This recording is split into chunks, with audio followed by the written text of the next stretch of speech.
자녀도 없고 부모도 없고 신상소유니 금액만 부동산을 어떻게 나올 것이냐. 아하.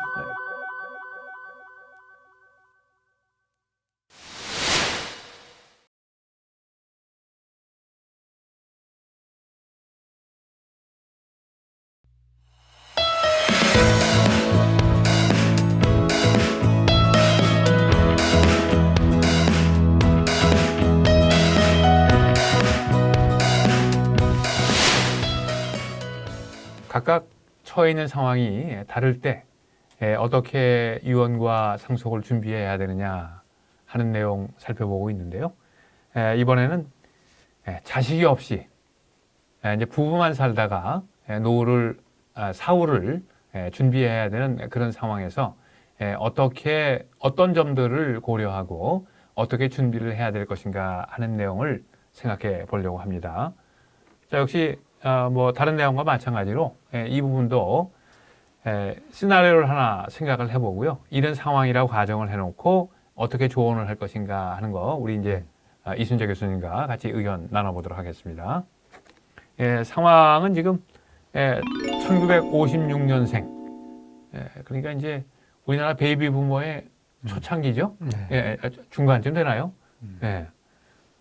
이제 베이비 부모의 이제 중간쯤 되는 1956년생의 박인성 씨 부부입니다.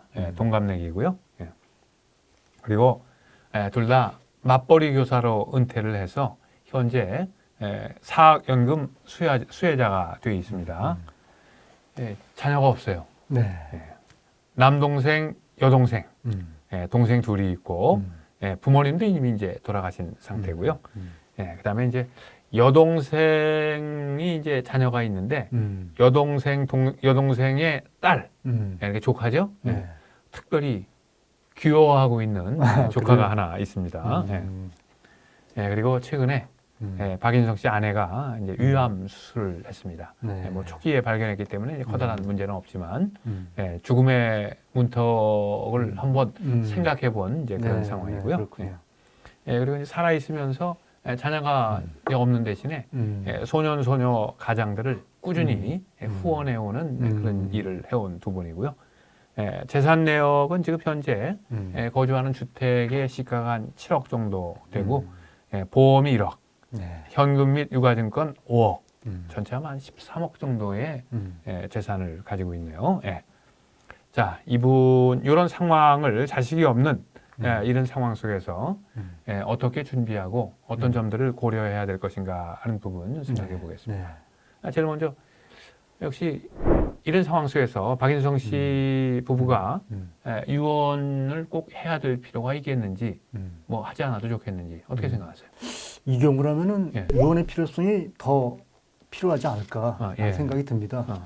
뭐 정상적인 이런 가족 관계가 아니라 우리 사회에서 자녀가 없다는 것은 좀 일상적이지 않은 그런 형태이기 때문에 이분 부부가 동갑이고 또 뭐 언제 돌아가실지 서로가 모르긴 하겠지만 사후에 남아있는 재산들을 어떻게 처리할 것인가. 이 문제는 자녀가 있으면 자동적으로 배우자와 자녀들한테 상속이 되겠지만 자녀가 없기 때문에 배우자만을 상대로 물론 이제 자동으로 상속이 될 수 있을 거라 생각하지만 이 두 사람이 동시에 사망할 수도 있고 또 한편으로는 이 자녀 대신에 이 본인들이 평소에 했던 이런 사회의 어떤 기부 활동의 연장선상에서 여기 보험이라든가 기타 이 재산에 대해서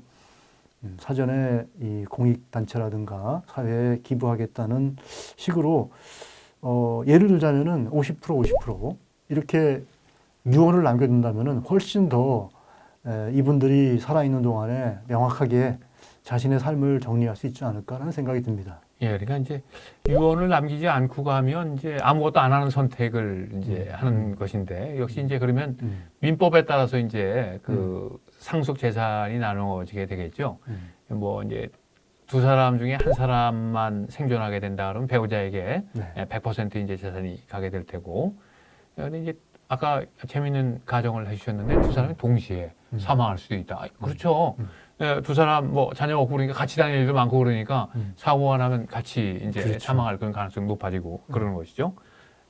예, 우리가 이제 민법의 이제 상속 규정에 따르면 우선 배우자가 있으면 뭐 배우자한테 다 이제 가게 되는 것이고요. 그다음에 이제 자녀까지 있으면 같은 순위가 되는 거고. 근데 지금 박인성 씨의 문제는 자녀가 없는 게 이제 가장 큰 문제잖아요. 그러면 결국은 부모님이 계시면 부모님한테 부모님도 이미 돌아가셨고, 이게 결국 동생한테 가게 된다는 것이죠. 근데 동생한테 그거 주고 싶은 마음이 있을까요? 뭐 평소에 아주 친하고 예. 그런 좋은 관계였다면 어느 정도는 뭐 상속으로 주고 싶은 마음도 있겠지만 뭐 일반적인 이 주변의 이 관계를 봤을 때는 100%를 다 이 상속을 하는 거는 좀 아니지 않나라는 생각이 들어요. 특히 저는 이분이 평소에 소년소녀 가장에게 이렇게 지속적으로 기부 활동을 해왔다는 그런 것들을 고려해 보면은 이쪽에 좀 비중이 가야 되지 않을까. 예, 뭐 특별히 뭐 동생이 뭐 생활이 어렵다거나 아니면 뭐 특수한 상황이라고 하면 네. 뭐 조금 더 이제 그렇죠. 상속 재산을 좀 상속하고 싶긴 하겠지만 뭐 대부분 뭐 이제 이 나이가 됐으니 뭐 동생도 다 뭐 이제 나이든 이제 그런 나이가 됐을 텐데 뭐 별로 동생에게 남고 싶은 그런 생각이 많지 않다. 그러면은 아무래도 유언을 하는 선택이 보다 이제 현명한 선택일 수도 있다. 그다음에 또 상황을 놓고 보니까 여동생 딸이 특별히 귀엽게 이제 그 자기한테 귀엽다 이제 그거죠. 자녀 없는 그런 상황을 뭐 잘 모르시죠? 자녀 있으셔서. 뭐 잘은 모르겠습니다만. 없으니까 특별히 더 저도 이제 애가 있기 때문에 뭐 자녀 없는 사람들의 마음을 잘 이제 헤아릴 수는 없겠습니다만 뭐 아무래도 자녀가 없기 때문에 뭐 조카나 누가 특별히 귀엽게 하는 이제 조카가 있다고 하면 조금 더 뭔가 주고 싶은 생각이 있을 수도 있잖아요. 있을 수 있죠. 근데 주고 싶으면 아무 얘기도 안 하면 못 주는 거죠. 그러니까 이제 유언을 해야 될 그런 그렇죠. 필요가 있다.